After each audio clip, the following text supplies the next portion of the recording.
हमारे पास हम चुनौती कर, हमारा हमारा साफ है कि तीसरी बार हुड्डा सरकार। नहीं, भारतीय जनता पार्टी में लोकसभा में तो आपकी बीजेपी से सीधी टक्कर थी, अब विधानसभा में क्या मुकाबला नजर आ रहा है आपको, किससे मुकाबला होने जा रहा है? प्रदेश में जाते हैं, देखते हैं, जिन्हें अनुभवी नेता हैं होने के साथ साथ स्पीकर के पद पे आप रहे एक तरीके से, और आपके बारे में तो कहा भी जाता है कि स्पीकर होते हुए भी आप हमेशा से बेबाक अपने बयानों स्पीकर हु स्पीक्स, हाँ, रहे, जाने जाते रहे।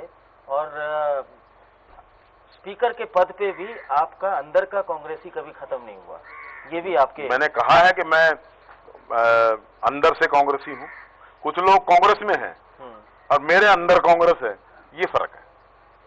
तो मुकाबले वाली बात थी सर, मुकाबला किससे मानते हैं? देखिए, राजनीति में आज के दिन जो दृश्य उभर रहा है वो ये है कि इंडियन नेशनल लोकदल का प्रभाव, जो उन्होंने टिकटें बांटी, उसके तुरंत भाव घटता जा रहा है और वो भी एक किस्म से नेतृत्व विहीन है। भारतीय जनता पार्टी से आज कांग्रेस अपना मुकाबला मानती है। भारतीय जनता पार्टी भी मुकाबले से बाहर हो जाएगी क्योंकि उनके पास कोई नेतृत्व नहीं है। आज वो हरियाणा को ये बताने में अक्षम है कि उनका कौन नेता रहेगा, कौन उनकी सरकार का नेतृत्व करेगा, कौन उनका मुख्यमंत्री होगा। इस बात को जनता जानना चाहती है। इस बात को क्यों छुपाए, इस पे क्यों पर्दा डाले? नहीं, आपकी समझ क्या बोलती है, क्या कारण लगता है कि छुपा रहे हो? क्योंकि उनका तो कहना है कि हमारे पास 10 सीएम के दावेदार हैं, 7-8 के नाम तो अभी आपने बताया, बाकी बहुत सारे एमपीज हैं जो भी, जिनकी इच्छा है कि वो शायद इसी सारे में सीएम बनने का उनका ख्वाब या उनका जो सपना है वो पूरा हो जाए एक तरीके से। तो वो तो कह रहे हैं कि हमारे 10 से ऊपर हमारे पास कैंडिडेट है, हम किस किस का नाम डिक्लेयर करें?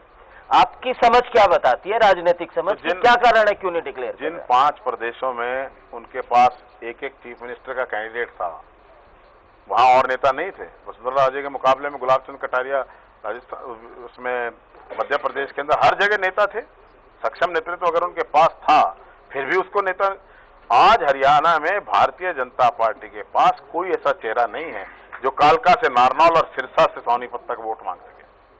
अभी देख लेना, चुनाव के अंदर सब अपने अपने क्षेत्रों के अंदर महदूद रहेंगे, किसी का कोई प्रभाव नहीं है लोगों के अंदर। इसीलिए मोदी जी का फोटो लोगों को दिखाना चाहते हैं।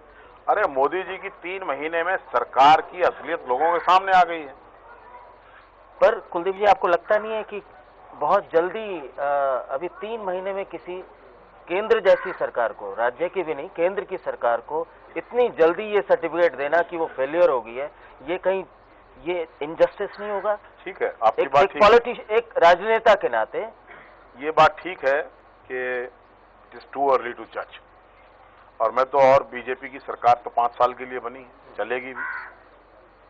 लेकिन एक कहावत है हरियाणा की, और हमारे जो बुजुर्गों ने कहावतें बनाई हैं उसके पीछे भी बैकग्राउंड रहता है, विजडम रहती है कि पूत के पांव पालने में पछाने जाते हैं। 3 महीने में इस पूत के पांव पछान लिए। भाषण देंगे बड़े से बड़े, मोदी बहुत बड़े चुनावी भाषण देने में सक्षम है, लेकिन देश के लिए क्या हो रहा है? 50 रुपए किलो आज आलू बिक रहा है, प्याज का भाव कहां चला गया, टमाटर 80 रुपए से ऊपर के भाव बिक चुका है, तेल से लेकर रेल हर चीज का दाम बढ़ा है। तो उस बारे में मोदी जी क्या कहना चाहते हैं? मोदी जी ये बताएं हरियाणा के लोगों को कि 3500 की बजाय 2500 जीरी, एक हफ्ते के अंदर 1000 जीरी का भाव घटना क्या कर रहे हो किसान के लिए? तो आज हरियाणा किसान प्रदेश, किसान प्रधान देश है, ये कृषि प्रधान है। यहां पर किसान को इतनी भारी मार लग रही है उनकी नीतियों से कि अब 1000 प्रति क्विंटल की मार किसान भाई यहां बैठे हैं, आप उनसे पूछ भी लेना। पहले दिन 3500 का भाव बोला और अच्छे दिनों वाली सरकार जब आई तो भाव घटकर 2500 पे आ गया। किसान भाइयों से पूछिए क्या हाल है उनका। एक टिकट बेचने का भी आरोप लगता है, कहते हैं कि यहाँ पर भी जो सांसद है माननीय, वो भी टिकट खरीद कर लाए थे, और उसके बाद तो विधानसभा में भी वही सारे आरोप लग रहे हैं। इस पर आप क्या कहेंगे? ये आरोप कि यहाँ के सांसद टिकट खरीद के लाए थे, वहां के सांसद टिकट खरीद के लाए थे, ये आरोप भारतीय जनता पार्टी के लोगों ने अपने नेतृत्व पर लगाए हैं और मैं उनसे सहमत हूं। भारतीय जनता, जो पार्टी अपने इलेक्शन के टिकट बेच सकती है, उसके ऊपर एक कविता मैं छोटी सी पढ़ सुनकर जी जी जी कि ये इन लोगों का ईमान कुछ नहीं। जो अपने टिकट बेचती है वो पार्टी, उस पर कहा है इनका क्या ईमान भारती, जाने कब ईमान बेच दें, ताजमहल और गंगा का जल, यमुना का मैदान बेच दें, न जाने कुर्सी की खातिर सारा हिंदुस्तान बेच दें, इनका क्या ईमान भारती। तो ये जो टिकटें बेच रहे हैं, ये टिकटें नहीं बिक रही, इनका ईमान बिक रहा है। और भारतीय जनता पार्टी की असलियत सामने आ रही है।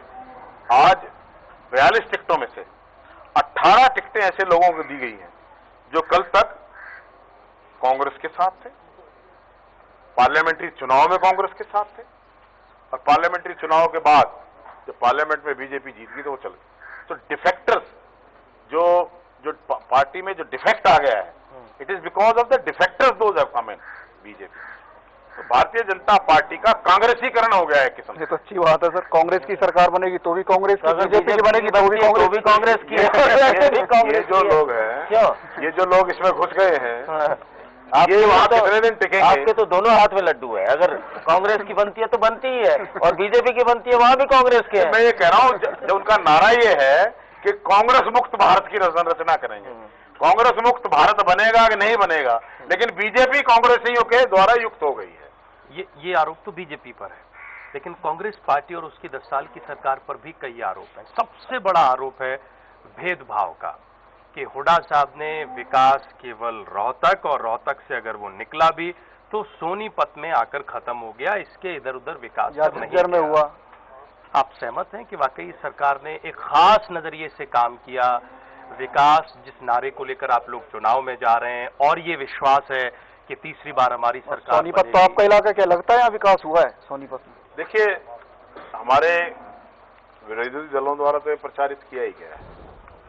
कांग्रेस के भी डिसग्रंटल्ड जो लोग थे, जो इस सरकार में मंत्री रहे, और वो ये कहें कि हमारे क्षेत्र में विकास नहीं हुआ, तो तुम किस लिए मंत्री थे भाई? आपके यहाँ हुआ है या नहीं हुआ है? हमारे यहाँ तो यहाँ के लोग बताएंगे विकास हुआ है कि नहीं हुआ। अपने आप को क्या नंबर दूंगा मैं? चौधरी भूपेंद्र सिंह हुड्डा के नेतृत्व से की सरकार जब से आई है, इस क्षेत्र के अंदर विकास हुआ है। जब चौधरी भूपेंद्र सिंह हुड्डा की सरकार नहीं थी, तब यहाँ कहीं विकास नहीं हुआ। और मैं एक बात कहना चाहता हूँ, जो क्षेत्रवाद की बात करते हैं, जो इलाकावाद की बात कर रहे हैं, वो सबसे बड़े इलाकावादी हैं। कोई बांगर की बात करता है, कोई बागड़ की बात करता है, अरे छोटा सा हरियाणा है, कोई हीरवाल की बात करता है, अरे हरियाणा की कोई बात करने वाला तैयार नहीं। हरियाणा की बात करता है तो चौधरी भूपेंद्र सिंह हुड्डा करते हैं। विकास हुआ है तो सिरसा में भी हुआ है, कालका में भी हुआ है, नारनौल में भी हुआ है। जो लोग केंद्र में मंत्री रहे हैं, कांग्रेस की सरकारों में रहे हैं, हरियाणा की सरकारों में रहे हैं, आज वो कांग्रेस छोड़कर दूसरी जगह क्षेत्रवाद आ गया, विकास नहीं, तो तुम क्या कर रहे थे भाई? ना इधर उधर की बात कर, ये बता के काफिला क्यों लुटा? हमें राहजनी का नहीं मलाल, तेरी रहबरी का सवाल था। जब तुम तब कांग्रेस में बैठे थे 10 साल, 40 साल, तुमने क्यों नहीं विकास करवाया? क्यों नहीं तब छोड़ी? नौकरियों में भी भेदभाव हुआ। लोग प्रूफ देते हैं, डॉक्यूमेंट्स देते हैं कि इतनी नौकरियां निकली, इसमें कोई दो राय नहीं, और इतने रोहतक और आसपास के नौजवानों को रोजगार मिला, और बाकी पूरा प्रदेश कहीं ना कहीं उसको जो रिप्रेजेंटेशन मिलना चाहिए 500, ये वाला अंतर। देखिए, ये भी सिर्फ मिथ्या प्रचार है। तो आपको क्या इस मिथ्या प्रचार को काउंटर नहीं करना चाहिए अपने तथ्यों के साथ, अपने प्रूफ के साथ, या अपने लॉजिक के साथ? देखिए, नौकरियों के अंदर हरियाणा के अंदर मेरिट का आधार होता है। नहीं, लोग ये पूछते हैं सर, रोहतक में मेरिट ज्यादा क्यों बनती है? रोहतक के मेरिट ज्यादा पढ़ते हैं। अगर लोग पढ़ते ज्यादा हैं, कुछ लोगों में क्षमता ज्यादा है। अब IAS में हरियाणा के 53 लोग आए ऑल इंडिया सर्विसेज में, वहां तो भूपेंद्र सिंह हुड्डा की सरकार नहीं है। 53 में से 34 आदमी रोहतक और सोनीपत जिले के हैं, उनको कौन भर्ती करवा गया भाई? इस प्रकार का आरोप मिथ्या है। ये बताइए आप कि 1000 रुपया पेंशन जो मिलती है, ये रोहतक में भी मिलती है, सिरसा में मिलती है। गेहूं का रेट बढ़ के मिलता है तो रोहतक में मिलता है, सिरसा में मिलता है, हिसार में मिलता है, जींद में मिलता है। अब एक सड़क गई, पानीपत से 4 लेनिंग हुई, रोहतक होते हुए रेवाड़ी चली गई, तो उसको कोई रोहतक के अंदर से गुजरी, इसलिए सिर्फ रोहतक का विकास हो गया। पानीपत से निकली, गोहाना से निकली, उसको आकाश में से तो लेके नहीं जा सकते। रेलवे लाइन बनी है, दिल्ली से जींद तक की रेलवे लाइन बनी है, और वो सोनीपत और गोहाना से ही गुजरेगी, जाएगी कहां से? दिल्ली से हिसार की रेलवे लाइन बन रही, वो जाएगी रोहतक से, और कहां से ले जाएंगे उसको?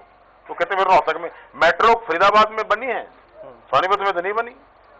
मेट्रो गुड़गांव में बनी है, सोनीपत में तो नहीं बनी। यूनिवर्सिटी, डिफेंस यूनिवर्सिटी गुड़गांव में बनी है, सेंट्रल यूनिवर्सिटी नारनौल में बनी है, मेडिकल यूनिवर्सिटी फरीदाबाद में बनी है, जितना कल्पना चावला मेडिकल कॉलेज करनाल में बना है, national institute of design Kurukshetra में बना है, national institute of fashion technology Panchkula में बना है, हिसार में लाला लाजपत राय वेटरनरी इंस्टीट्यूट आया है, यूनिवर्सिटी बनी, जितने सब जगह यूनिवर्सिटी, जींद में यूनिवर्सिटी बनी है, भिवानी में चौधरी बंसीलाल यूनिवर्सिटी बनी है।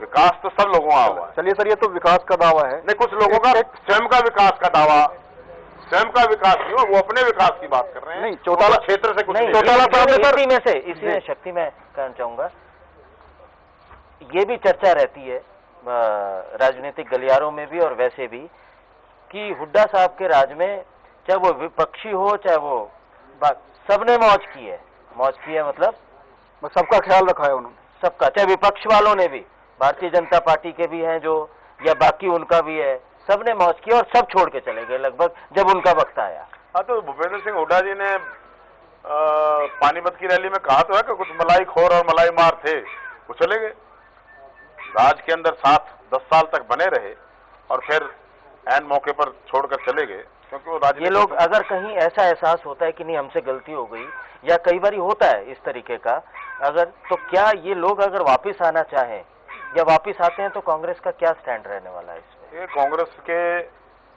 दरवाजे ऐसे लोगों के लिए बंद हैं जो इस मौके पर कांग्रेस के खिलाफ मौका परस्ती के एटीट्यूड के साथ गए हैं। लेकिन आज तो लोग नहीं, अगर किसी का सही मायने में कोई कष्ट रहा है या कोई इशू बेस्ड तरीके से छोड़ के गया है, या उसको लगता था कि सरकार को या भूपेंद्र सिंह हुड्डा को ये बात सुननी चाहिए थी, करनी चाहिए थी, या किसी इशू को लेकर किसी ने अगर छोड़ा है, तो किसी व्यक्ति का कोई इशू नहीं था, सबके पर्सनल एजेंडाज थे, पर्सनल एजेंडा के ऊपर सबने कांग्रेस छोड़ी है जो गए हैं। तो वीरेंद्र सिंह, उनको रोकने का प्रयास हुआ क्या? तो वीरेंद्र सिंह एक ही बात से रोक सकते थे जी, कि उनको कांग्रेस में मुख्यमंत्री बनाया जाए। वो कह रहे हैं मैं पिछले 30 साल से मुख्यमंत्री बनने के लिए संघर्ष कर रहा हूं। मुख्यमंत्री क्षमता से बनते हैं। अब मेरी तो मुबारकबाद उनके साथ है, वो भारतीय जनता पार्टी में बन जाए मुख्यमंत्री, बना देगी भारतीय जनता पार्टी उनको मुख्यमंत्री। हालांकि सीनियर लीडर है, I have got all respect for him, लेकिन जो व्यक्ति 42 साल में कांग्रेस में, कहते मैं कांग्रेस में रहा, 5 बार एमएलए बने, मेंबर पार्लियामेंट बने, 3 बार वजीर रहे, आज राज्यसभा के भी मेंबर थे, कांग्रेस की सेंट्रल वर्किंग कमेटी के मेंबर थे, किस चीज में कांग्रेस ने उनके लिए कमी रखी? वो अपना चुनाव हार गए, उसके बावजूद भी सोनिया गांधी ने उनको राज्यसभा भेजा। फिर भी वो आरोप लगाते हैं, मुझे समझ नहीं आता माजरा क्या है। अभी हमारा पीछे 14 के चक्रियों में ही अभय सिंह चौटाला, उनका इंटरव्यू किया हम लोगों ने, उन्होंने आरोप लगाए बहुत सीधे और बहुत ही संगीन आरोप लगाए कांग्रेस के ऊपर, भूपेंद्र सिंह हुड्डा के ऊपर। ये आरोप लगाया कि पूरे प्रदेश की जो जमीनें हैं वो भूपेंद्र सिंह हुड्डा ने बेच दी, या किसानों का सबसे बड़ा अगर कोई जिसको कहते हैं कि एक तरीके से दुश्मन है तो वो भूपेंद्र सिंह हुड्डा है, कांग्रेस पार्टी है। और कांग्रेस को हटाने के लिए किसी भी तरीके से कांग्रेस हरियाणा में नहीं आनी चाहिए, उसके लिए वो किसी भी स्तर पे, किसी भी लेवल पे कुछ भी करने को तैयार है। आपका क्या कहना है? मैंने 3 आपके सवाल हैं। हाँ। पहला सवाल कि उनका आरोप है भूपेंद्र सिंह हुड्डा ने जमीन बेच दी। अगर 1 इंच जमीन भी चौधरी भूपेंद्र सिंह हुड्डा ने बेची, 1 इंच जमीन भी, तो उन्होंने कहा मैं इस्तीफा देने के लिए तैयार हूं। दूसरे, उन्होंने जो आरोप पत्र गवर्नर के पास भेजा है जी, चौधरी भूपेंद्र सिंह हुड्डा ने उनको कानूनी नोटिस दे दिया है और उनके खिलाफ कानूनी कार्रवाई करेंगे। वो आरोप जो लगा रहे हैं उनको साबित करें, वरना वो क्षमा मांग लें। उनका कहना है उनके पास पहुंचा ही नहीं है मेरे ख्याल में। नोटिस भी भेजा था, दुष्यंत चौटाला और वो गए थे राज्यपाल को, तो है नहीं नोटिस। आपने भी नोटिस भेज दिया? मैंने तो भेजा हुआ है चौधरी भूपेंद्र सिंह। वो कह रहे हैं कि अब करारा जवाब देंगे इस नोटिस का। देख लेना जवाब देंगे कि नहीं देंगे। तीसरी बात जो आप कह रहे थे, कि अभय सिंह चौटाला जी कह रहे हैं भी मैं कुछ भी करने के लिए तैयार हूं, वो गलत नहीं कह रहे। वो पीछे कुलदीप बिश्नोई से भी हाथ मिलाने के लिए तैयार थे जब एक महागठबंधन की बात कर रहे थे कि भाई भारतीय जनता पार्टी, कुलदीप बिश्नोई की हजका और इंडियन नेशनल लोकदल तीनों मिलकर कांग्रेस का मुकाबला करें। तो जब वो कुलदीप बिश्नोई से भी हाथ मिलाने के लिए तैयार हैं, महागठबंधन में भी जाने के लिए तैयार है, तो मैं मानता हूं। नहीं तो उनका ये आरोप है कि आपने सीबीआई का दुरुपयोग जो किया, कुलदीप बिश्नोई से आपने हाथ उनके पिता को जिसको कहते हैं साजिश के तहत जेल में डायरेक्टर पहुंचाया। रणजीत सिन्हा से 2-3 मुलाकात सीएम हुड्डा की हुई थी, उसके बाद चौटाला साहब जेल चले मैं गए। तो ये कहना चाहता हूं जो कुलदीप बिश्नोई से भी हाथ मिला सकता है वो भ्रष्टाचार के खिलाफ लड़ाई लड़ना ही नहीं चाहता। उसका ये कहना बेईमानी है जब वो महागठबंधन बनाने की। और दूसरी ये भारतीय जनता पार्टी की कह रहा हूं, देखिए भारतीय जनता पार्टी एक ऐसी पार्टी है जो राज के लालच में पड़ी हुई है, और वो भी कह रहे हैं। इतना तो हक है, बेचारे 40 साल से इस प्रदेश में कभी मतलब 40 साल से संघर्ष कर रहे हैं, आज तक बेचारे कभी आ नहीं पाए प्रदेश के अंदर। आपने बेचारा आज जाके ये मौका लगभग ऐसा लगता है कि ऐसा मौका बन रहा है, आप वो भी छीनना चाह रहे हैं उनसे। नहीं, मैं आपकी बात से सहमत हूं, है तो बेचारे कई तो इस 40 साल के संघर्ष में फना भी हो गए, मिला कुछ नहीं।